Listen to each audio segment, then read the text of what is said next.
I want in this segment to discuss the question of whether it is somehow anti-Semitic to attack George Soros, to talk about the fact that he is the bankroller, a key bankroller of Alvin Bragg, the New York DA who's been going after Trump, and also to use the phrase Soros-funded DAs around the country.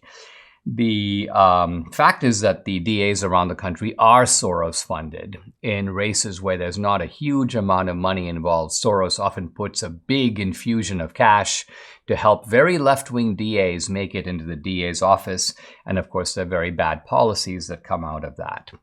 It's also a fact that Soros is a key funder of Alvin Bragg. Right before, when Bragg was running for office, a group called Color of Change PAC announced a big $1 million donation to Bragg that helped Bragg to make it across the finish line. And as it turns out, days after the Color of Change PAC announced this gift to Bragg, George Soros wrote the group a check for $1 million. So the left is saying, well, Soros never met Bragg. That's not the issue. The point is that Soros basically made a donation to Bragg through the Color of Change PAC, and that seems undeniable.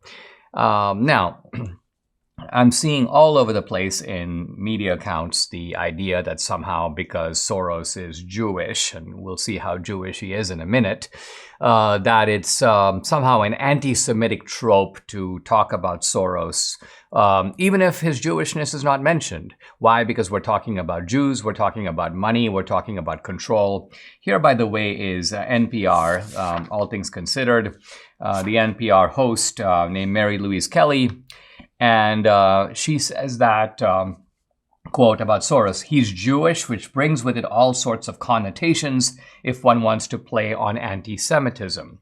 And she has on a guest, and she asks the guest this question. She says, you mentioned Soros is Jewish, which is prompting questions as to whether the attacks on him are anti-Semitic. And then the guest, a fellow named Tamkin, says the idea of a Jewish person being all-controlling and all-powerful and using that control and power to denigrate and degrade and corrupt society is a very, very old one. It doesn't matter if the word Jewish was not actually said. This is trying to use anti-Semitism and anti-Semitic tropes, and on and on and on.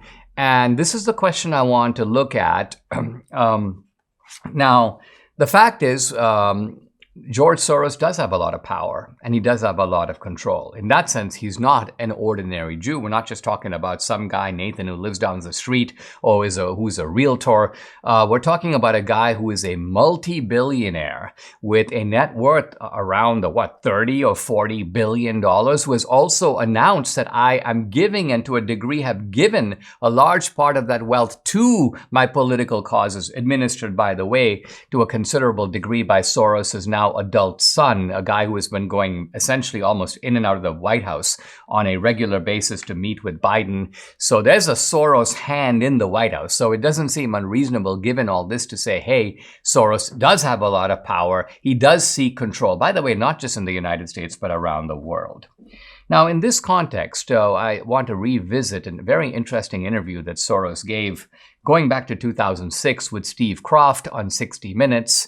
And I'm revisiting the incident because George Soros talks in that interview about that's when his character was made. I'm going to read the quote. I would say that's when my character was made. There you have it.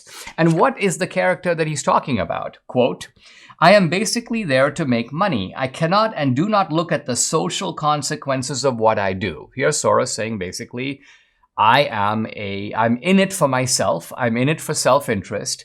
And don't talk to me really about morality. I don't care. He goes on to say another quote, I don't feel guilty because I'm engaged in an amoral activity which is not meant to have anything to do with guilt. So how does one develop this kind of an attitude? It turns out when George Soros was 14 years old in then Nazi-occupied Hungary, he was able to save his life by his father assigning him to a man who was a kind of henchman for the Nazis. So this guy, friend of apparently Soros's dad, took in young George Soros, but here's the key point. He didn't just take him in. That would be one thing, a survival strategy. George Soros would accompany this guy when he went door to door to the homes of Jewish families to confiscate their property, to seize their art. Now, no one is saying that George Soros did that, but we're saying that George Soros was there when it happened. He obviously didn't object. He didn't say anything. He shut his mouth. He allowed this to go on ahead. Think of it. His fellow Jews are having their property confiscated. And Steve Kroft asked George Soros about all this. And George Soros basically says, I don't have any guilt about that either. I don't even think about it. In fact, he goes on to say, that's when my character was made. And when he's asked, what do you mean? He goes, well, essentially, it taught me, quote, that one should think ahead. One should understand and anticipate events when one is threatened. So Soros is basically taking the lesson out of this, that he was just a really resourceful guy. He beat the system. He, you may almost say, played a young Nazi in order to help the Nazis, but he got away with it and he got out of there eventually. And then he took that lesson. That's what he means when he says my character is made. So to present George Soros as some kind of representative of worldwide Jewry, or to represent him as some kind of a Holocaust survivor, I mean, he's a survivor in the sense that he survived. But the point here is that he survived by at least accompanying a Nazi collaborator. And of course, these days there are leftists who go, well, Dinesh, remember, George Soros was a child at the time. Well, it'd be one thing if he was 7.